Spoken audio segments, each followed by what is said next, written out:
അപ്പൊ സീസൺ 6 കഴിഞ്ഞിരിക്കാണ്. അപ്പൊ ജിൻഡോ ചേട്ടൻ വിന്നറായി. എന്ത് തോന്നുന്നു മൊത്തത്തില്?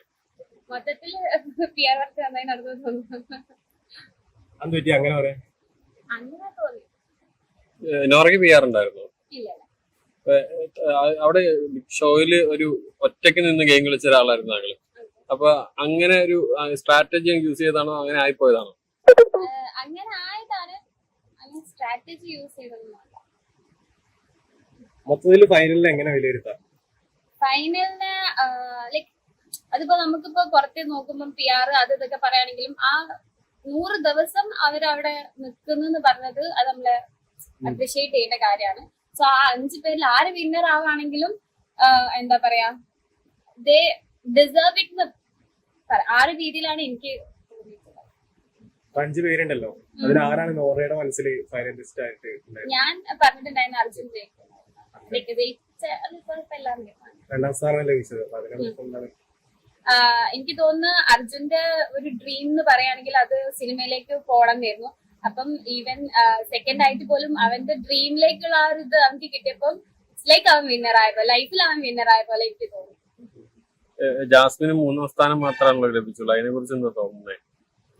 അവളുടെ ഒരു സ്റ്റോറി ലൈൻ കണ്ട സമയത്ത് സത്യം പറഞ്ഞാൽ അവൾക്ക് കുറച്ചും കൂടി കൊടുക്കാമായിരുന്നു. ലൈക്ക് അവളെ സ്റ്റോറി ലൈൻ കണ്ടപ്പം കുറച്ച് ഹാർട്ട് ടച്ചിങ് ആ ഒരു പോലെ തോന്നി. ആ ഒരു സ്റ്റോറി ലൈൻ ലാസ്റ്റ് കാണിക്കുമല്ലോ. അപ്പൊ നിങ്ങള് തമ്മിലാണ് കൂടുതലവിടെ ചെറിയൊരു അസ്വാരസ്യങ്ങളും തർക്കങ്ങളൊക്കെ ഉണ്ടായിട്ടുള്ളത്. അഭിപ്രായ വ്യത്യാസങ്ങൾ അത് ഇനിയും ഉണ്ടാവും. അത് അഭിപ്രായ വ്യത്യാസമാണ്, അല്ലാതെ നമ്മള് വ്യക്തിപരമായിട്ട് പോകുന്ന കാര്യങ്ങളല്ല. ഇനിയും ചിലപ്പം ഞാൻ ചെയ്യുന്ന പല കാര്യങ്ങളും ചിലപ്പോൾ ചിലർക്ക് ഇഷ്ടപ്പെട്ടെന്ന് വരില്ല. അപ്പൊ അവർ അതിന്റെ അഭിപ്രായം പറഞ്ഞു, അത് നമ്മൾ പേഴ്സണലി എടുക്കേണ്ട കാര്യം. ഇപ്പം എനിക്ക് ആ വീട്ടിൽ എല്ലാവരും ഇഷ്ടപ്പെടാൻ പറ്റിയെന്ന് വരില്ല.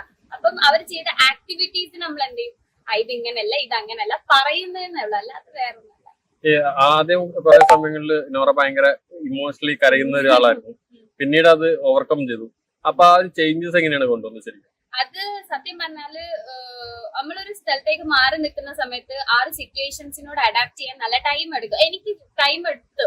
അതുകൊണ്ടാണ് എന്താ പറയാ, അത്രയും ആളുകളോടൊന്ന് ചേരാനും ഇതൊക്കെയാണ് സിറ്റുവേഷൻസ് എന്ന് പറയാൻ അത്ര ടൈം എടുത്ത്. അതുകൊണ്ടാണ് പെട്ടെന്ന് ചെറിയ ചെറിയ കാര്യങ്ങൾക്ക് ഹേർട്ട് ആയത്. പിന്നെ ഇവരിങ്ങനെ പറയും അതുകൊണ്ട് ഹേർട്ട് ആവണ്ടെന്ന് മനസ്സിലായി, പിന്നെ ഹേർട്ട് ആയില്ല. അവിടെ ഇപ്പൊ ഏറ്റവും കൂടുതൽ ഒരു അടുപ്പം ഉള്ളത് ആരോടാണ് ശരിക്കും? അടുപ്പം എന്ന് പറയാൻ എനിക്ക് സത്യം പറയാൻ വീക്കെൻഡ് എപ്പിസോഡ് ലാലേട്ടൻ വരുന്ന സംസാരിക്കുന്നത് എനിക്ക് ഏറ്റവും ഇഷ്ടമുള്ള ഒരു മൊമെന്റ് ആണ്. എല്ലാരും കൂടെ ഒറ്റപ്പെടുത്തിയതായിട്ട് എപ്പോഴെങ്കിലും തോന്നിയിട്ടുണ്ടോ?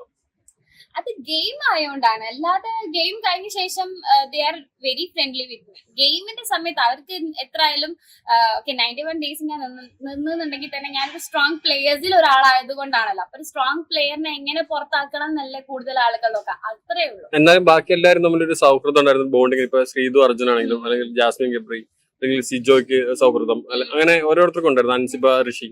പക്ഷെ 90 ദിവസം അവിടെ നിന്നിട്ടും നോറയ്ക്ക് ഒരു സൗഹൃദം ഉണ്ടാക്കാൻ സാധിക്കാത്ത പോലെ എന്തായിരിക്കും?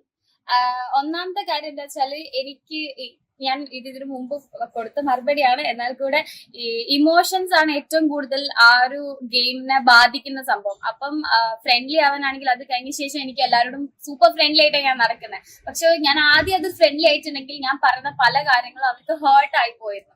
ഞാൻ പറഞ്ഞ കേട്ടിട്ട് അവിടെ ആരും അറിയാനോ അല്ലെങ്കിൽ സങ്കടപ്പെടാൻ ഡെസ്പായിട്ട് ഉണ്ടാവില്ല. അവരെല്ലാരും ആ ഗെയിം സ്പിരിറ്റ് തിരിച്ചെനിക്ക് തരാ ചെയ്തത്. അത് ഞാൻ ആ ഒരു എന്താ പറയാ, അവരുടെ ഇമോഷൻസും എന്റെ ഇമോഷൻസിനും കണക്ട് ആക്കാതെ നോക്കിയിട്ടായിരുന്നു. അതെനിക്ക് ഭയങ്കര ഹാർഡ് ആയിരുന്നു. ഞാൻ അത് ചെയ്തു.